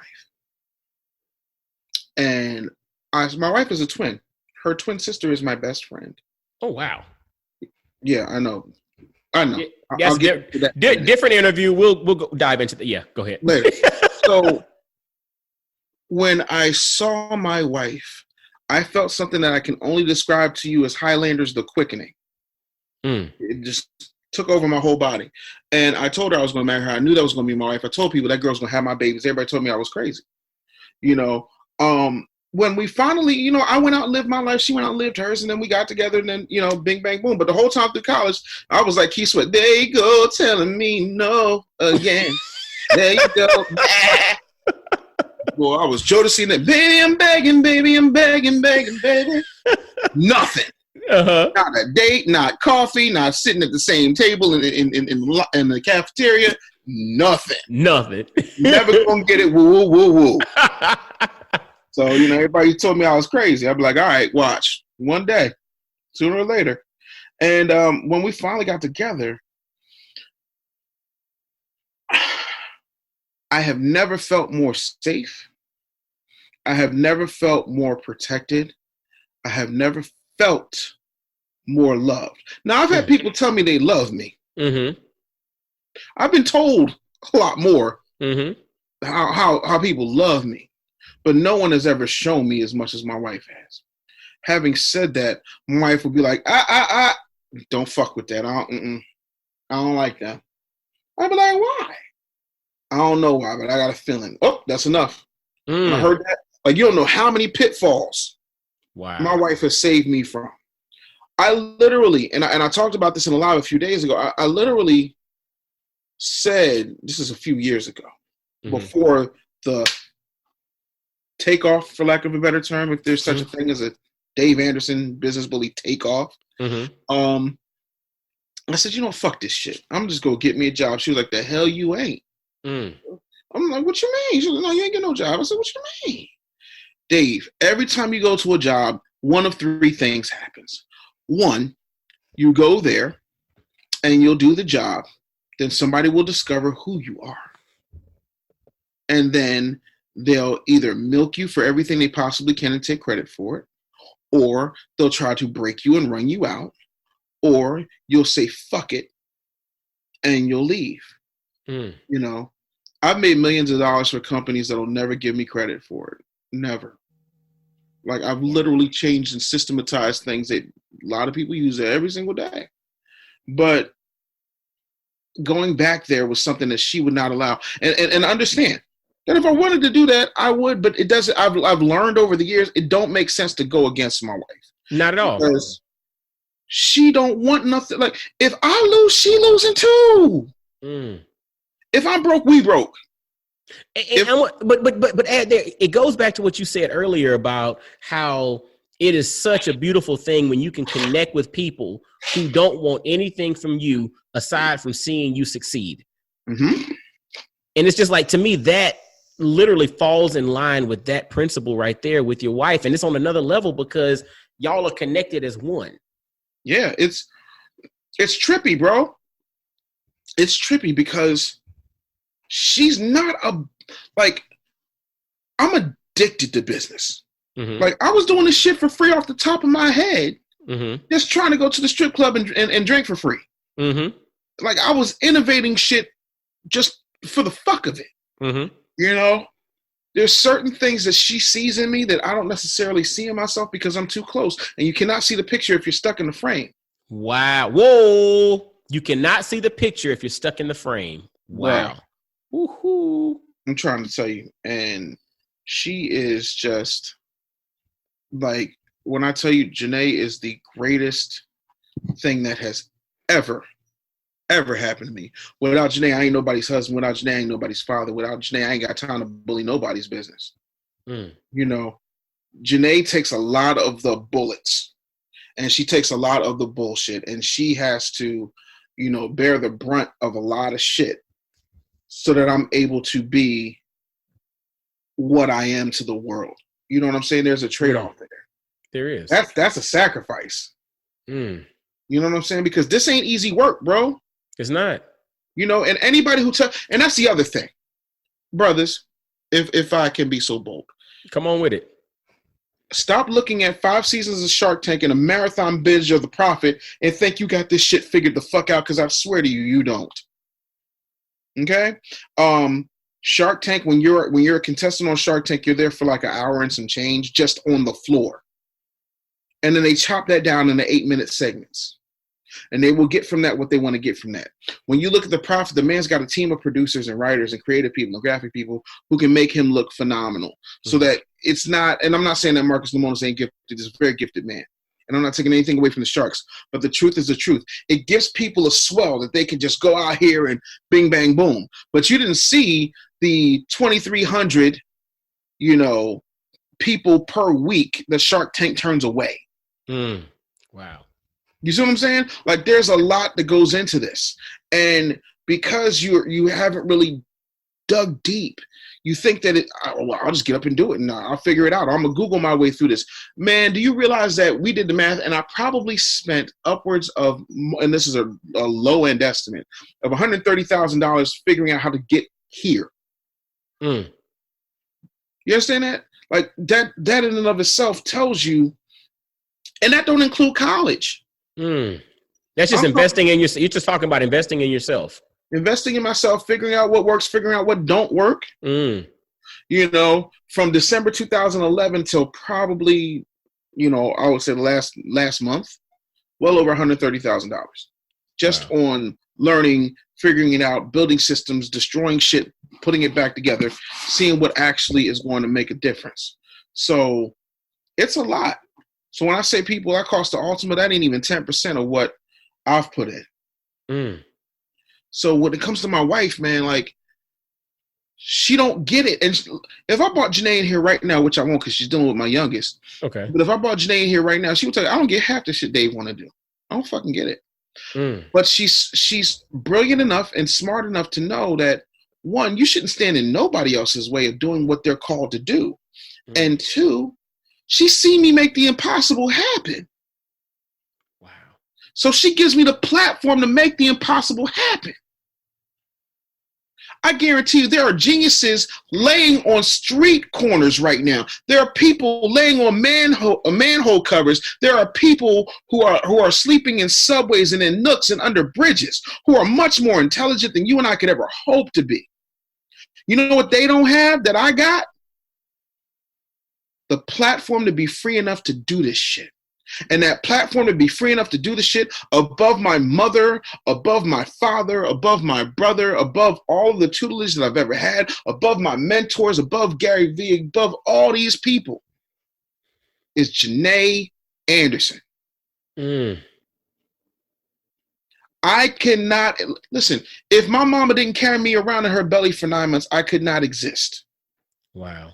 But my wife has allowed us to give birth to this thing that has become the Business Bully LLC, give birth to this thing that allows people to quit their jobs, give birth to this thing that has put more single moms in the 1% than Future with a bag of Viagra. Wow. All of that is on my wife's back. Wow. I just get the credit because I'm the brain, but believe me, if you, I will tell anybody, my wife got a whole lot of damn ideas in her head that she has done, and I would not be where I was if it wasn't for her. Brothers, listen. Listen. I mean, that's part of the reason why before I start an interview, I asked the brothers to give shout outs because it's so important. Usually, and part of that came from when I read someone's corporate bio, it used to bother me. Because I'd read someone's corporate bio, it's like 2 pages long about what they've accomplished and how they've done this and how they've done that and their degrees and their salutations, all of this. And then the last 2 sentences of their bio, they enjoy spending their free time with their lovely wife, 2 children, and traveling the world playing tennis. I'm just like, hold up. The stuff that's most important gets the last 2 lines of someone's bio. Not my life. But on the flip side, that should be the bulk of what we write about when we talk about someone. And then, their success is, yeah, that's there. But what's really important should be out front. And what Dave really highlighted there from the bottom of his heart is that his wife is the core to that. And brothers, I want y'all to realize that, as we do our things and as we try to do it alone, we can't do it alone. There's a value in having, even from a biblical perspective, he that finds a wife finds a good thing. Like that's and obtain favor from the Lord. Yes. That's the important part. That's real deal. That is, fellas. I made more money with my wife than without her. So if that ain't that scripture in action, I don't know what is. Fellas, think about that. I really want y'all to be mindful of that. And from the standpoint of success and growth, fellas, build with your wife, listen to your wife. And I'm going to tell you, it's interesting. Every time I interview brothers, this stuff comes back to me. And a lot of times these are things that I need to hear on a regular basis. I love my wife to death and she opens up the window and provides the platform for me to go and create and, do my thing. But it's like, you have to constantly hear scenarios like this to be reminded to make sure to always give your wife credit, to always give your spouse that support system credit, because fellas, it ain't just you. No matter how good you look, no matter how much you're doing, it ain't just you. It never was just you. And it ain't going to always be just you. So just know that. Now, I'm going to say this. You ever go to a concert, right? And, the singer will say, yo, let's get a drummer some. Mm-hmm. Because the truth of the matter is, yeah, you listening to his words, but you bobbing to that beat. Absolutely. Absolutely. You know what I mean? You look at that movie that made Nick Cannon a household name. It's that drum line. The drum line. Yes, that's it. Yeah, you know what I mean? My wife is the drummer. I'm going to get a drummer some. Absolutely. You better. That's her beat you dancing to. Absolutely. You fucking get a drummer son. And I'm not saying that a single man can't make it. There have been plenty of single men who made it. I'm just saying that when the dust settles and the smoke clear and I stand on that stage at Madison Square Garden on my 50th birthday, know that I'm going to get a drummer son. If my wife and I got divorced, God forbid, I would still give her some. Because I would not be able, like, it's just like, say what you want about The Rock, right? You know who runs The Rock's business? His ex-wife. Wow. To this day. The girl he fell in love with in college with, they didn't work out, but to this day, who know him better? Don't nobody. You know what I'm saying? And I think that because my wife and I started off our relationship as friends, there is a depth that people will never, ever understand. And because of that, she knows me. I could be, bro, there have been times, and I've said this on live, so I'm not giving you anything that I haven't already said. There have been times where I've been in the bathroom running water, crying my eyes out because I'm just overwhelmed, tired, depressed, don't feel like I can do it. And she'll fucking know. I don't know how the fuck she knows. But he who findeth the wife findeth the great thing and obtain favor from the Lord. I will tell you how, you know how they say, oh, well, he thinks he's God's gift to women. I feel like my woman is God's gift to me. Wow. Woo. Bars. Because it's like God is God and God is dealing with the affairs of the universe. But I think God gives us our own angel. And there are times I'll be thinking about something and she'll say it, or I'll say something. She's like, I was just thinking about that. Like, we are that in sync. Is it perfect all the time? No, it ain't rainbows and butterflies. And sometimes we get on each other's nerves. Sometimes we can't goddamn stand each other, but it's our shit. You understand what I'm saying? It's ours. And I'm telling you, oh my, I got to get this out. And I got to go. You got to go, but it's I got all good. Come on, bring it on. Bring it on. You good? Yesterday, I took my kid to the Peppa Pig World Tour. Okay. Right? She's 4 years old. She is a Peppa Pig stan. Like, black women and Beyonce, Peppa Pig can do no wrong. Peppa Pig could go out here and murder a school of innocent children who are blind, deaf, and dumb, and my daughter will still love Peppa fucking Pig. Right?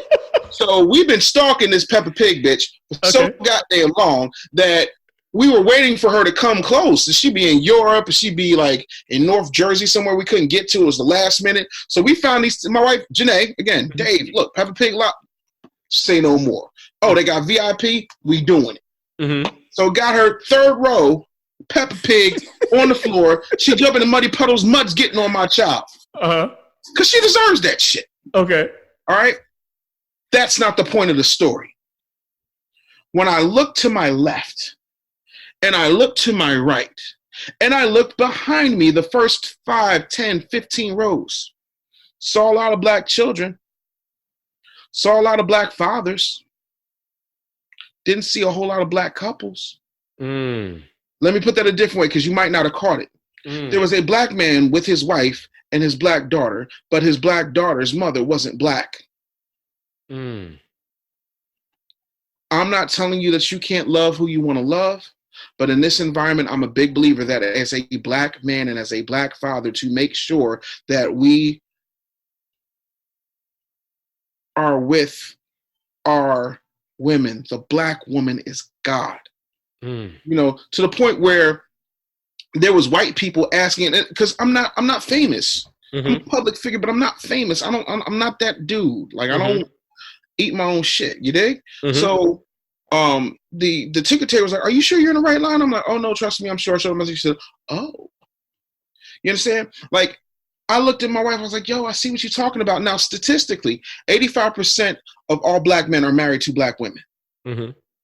When you get to the 1%, though, when you get to the 1%, and when he get on, he leave or ask for a white girl. You cannot, and I told my wife for the first time in my life, because I saw the visual. I can't speak of what's happening, you know, in any other percentile, but in the 1 percentile, bruh. And them tickets wasn't cheap. Peppa fucking Pig, it wasn't cheap, bro. It's a money grab, and I ain't mad on them. It's free market economy. I saw I saw so many brothers with people who weren't sisters. And I'm like, bro, like love who you love, but understand that you're doing collateral damage. You might not see it that way, but I'm telling you, like, Black people are amazing, bro. We are. And I don't want us to ever get to a point, like, love who you love, by all means, but I don't ever want us to get to a point where as though getting a white woman or an Asian woman or an Indian woman or an other woman is somehow a status symbol. Because my wife was smoking all these chicks. And I'm telling you straight up and down, in my heart, my wife is my status symbol. Mine too. And I'm like, you, like, and I said all that. I don't even know if you're married to a Black woman. I'm just, yeah, I am. Yes. Maisha Dorsey is my wife. Went to Tuskegee University. Tuskegee. Alabama. But yeah, man, I was just blown away. Like, yo, no wonder. Like, I'd be mad too. I was like, it blew. I've never seen it before. Like, never like that. And this ain't my first time, like, doing VIP shit or nothing like that. But to see that, because I don't do a whole lot of kiddie shit, like Sesame Street, all that. So this was like, because she's 4. Yeah. So her first real rodeo. So for me to see that, I was like, damn, for real?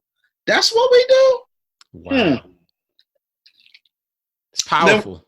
Then we talk about softness, and, you know, we have a certain softness with others that we don't have with sisters. But we don't think about what sisters go through.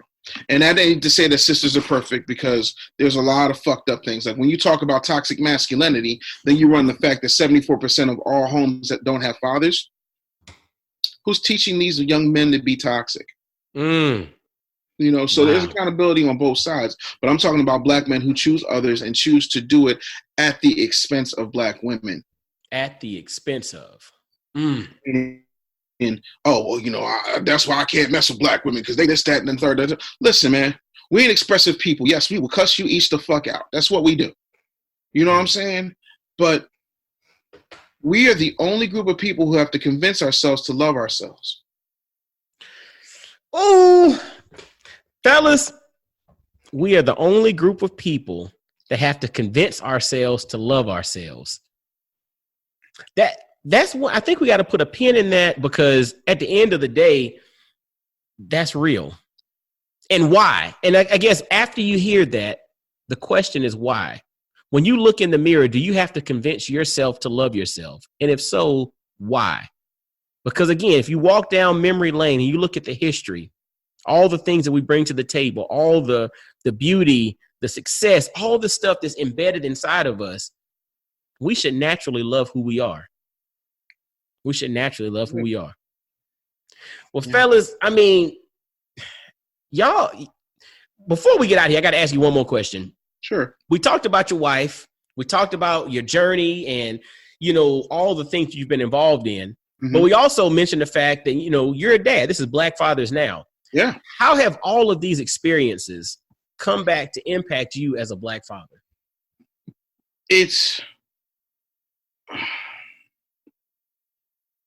I'm being very careful with my words. Being a father is my greatest accomplishment.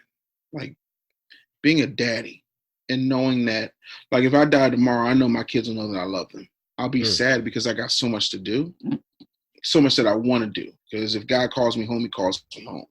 But I feel some type of way when it comes to my daughters.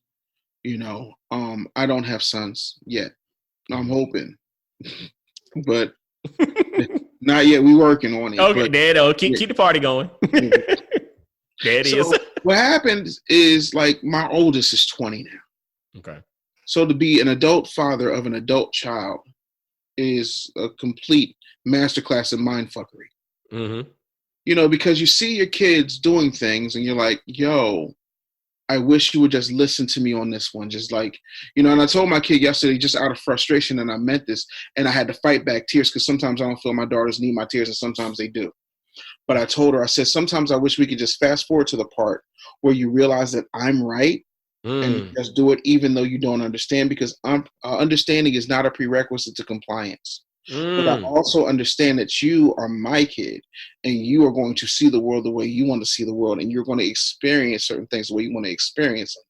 But I've had to learn to let go of a lot of shit and just let you rock. Now, if you come my way and you ask my opinion, I'm going to give it to you. But see, the role changes as a father when you have an adult child, because you're there to guide and to support and of course, yeah, absolutely. Yeah, make it rain. Make it rain, absolutely. But you have to understand that the role then changes. You go from nurturer and protector to guide and provider. And it's a different walk now. I don't hold her hand when she walks. She can walk. I'll hold the door open for her, but I don't hold her hand no more. I will still hold her. I will comfort her. I will protect her. And if she got a problem, I am the problem solver. But it's different. Now with my 4-year-old, I still got to learn to let go of other things. My wife was telling me there's this place, I don't know if it's in China or Japan, but they don't have any guardrails around this playground. It's a little drop off. No one is hovering over them, and the kids are fine. There's never one accident, not ever, not ever. Oh, that's in London. That's the free play. What do they call it? Yeah, the free play is in London. Free range parenting. That's kind of the whole concept behind it. Yeah. So you just let them rock, and they're fine. Mm-hmm. And so that's hard, especially when you got this little teeny tiny 4-year-old miracle that you don't want to get hurt because you've seen them bust their head. You're like, nah. Yeah. Yes. Yes. But the one thing that I will say, I am a father to 2 Black women. They will pay attention to what I say, but they watch what their mother does. And I can no more tell my daughters to go for the impossible, to make the impossible happen, if I'm sitting in somebody's fucking cubicle. Ooh. Because then I'm putting conditions on what's supposed to be unconditional love, and I'm putting a ceiling on something that's not supposed to have a ceiling. Because if you're telling them they can be anything, then you got to go out here and be anything that you want. And I'm not shitting on anybody who has a job. I'm just stating facts from the perspective of a kid. Like kids watch what you do. Yes. Don't fuck about what you say. Yes. So if you're saying to go for it, but you only got one toe in and the other toe over here because you're too afraid to bank on yourself, they watch you. So how dare you get mad at your kids for only doing what they've seen you do? Be half in and half out or half-assed. The Black man is called to lead his family. Wow. If your kids do not understand the roles in your house, there is a problem. My job is to protect and to provide. My wife's job is to mother and nurture and encourage.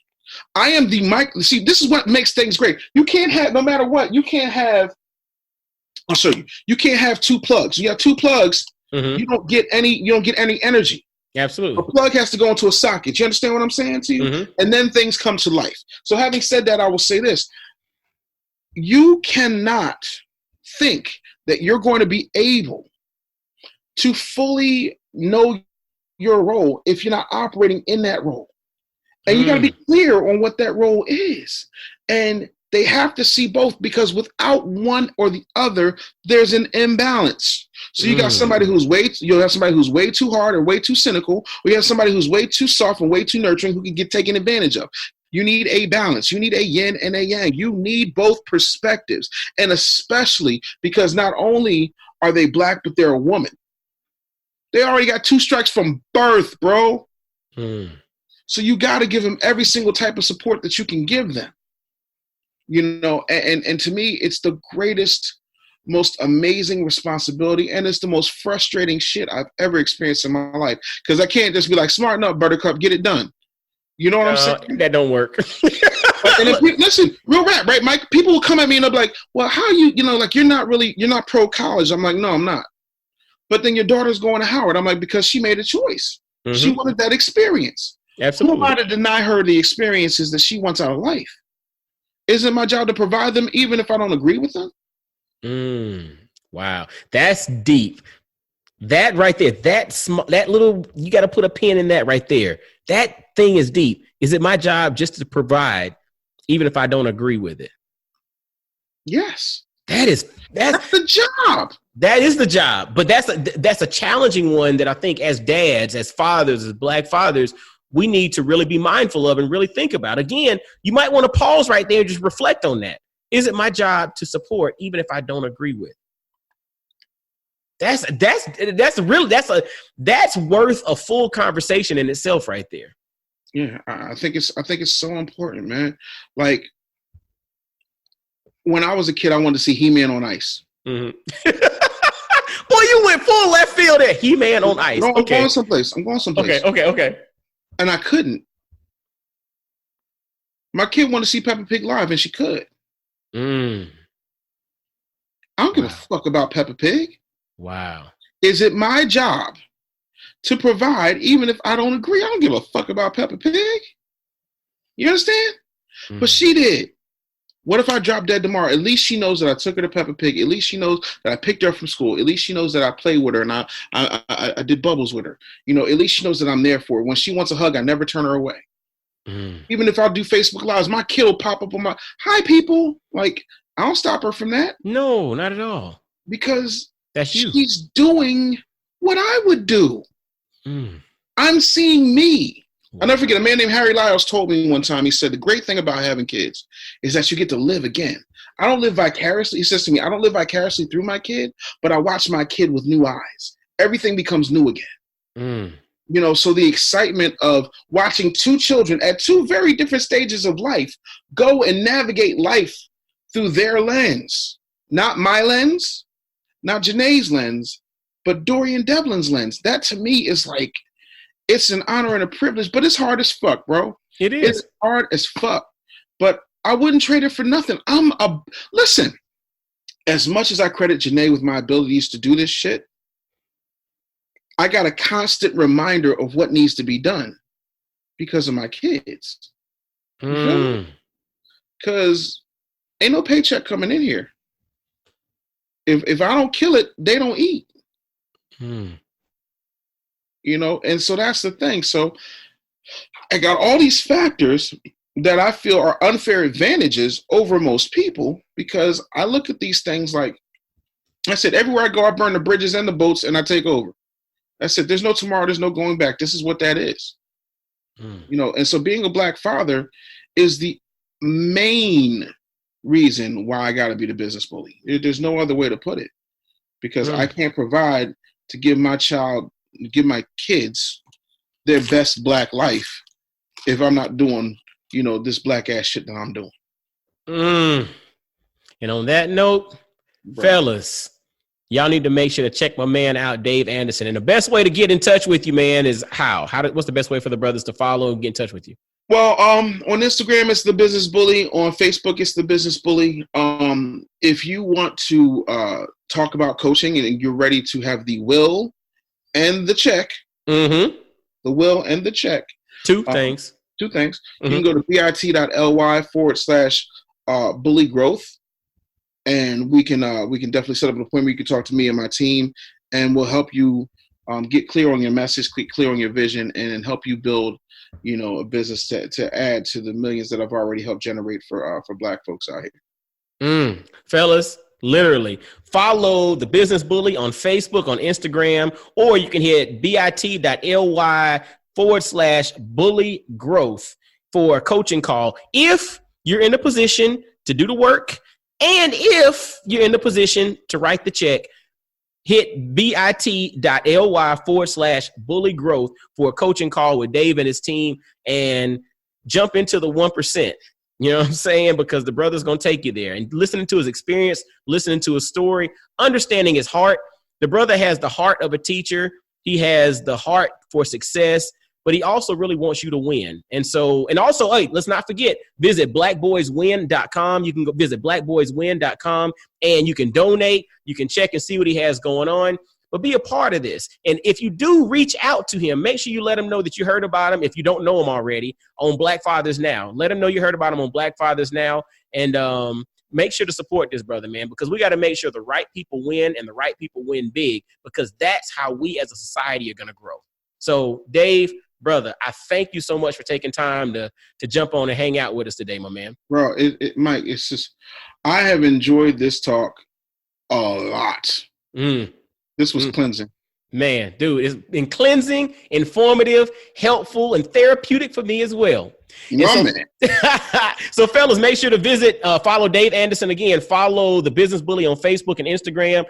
Follow bit.ly/bully growth for a call if you're in the position and you're financially ready to make that investment with his team to take your business to the next level. Also visit blackboyswin.com and let them know you heard about them on Black Fathers Now. And as always, visit blackfathersnow.com. Follow Black Fathers Now on Instagram, Facebook, Twitter. Shoot an email, blackfathersnow@gmail.com. What did you learn from this episode? I know you learned a lot. Keep the emails brief so that I ain't got to spend all day reading them, but because he dropped some gems, right? I'm being real, right? Dig it. Make sure to subscribe via all the podcasting platforms. Leave some ratings, but then also share this out with brothers, man. We want to take Black fatherhood. We want to kick it up and make excellence in Black fatherhood the new average. And fellas, until next time, y'all be blessed, well, and wise. And I'll holler at you. Peace. Yo, fellas, I hope you enjoyed today's episode. And always visit blackfathersnow.com, as well as follow Black Fathers Now on virtually every social media platform you can think of. Instagram, Facebook, Twitter, everywhere. Just follow us and engage with us, man. Look forward to hearing from you. And I guess until next time, I'll holler at you. Peace.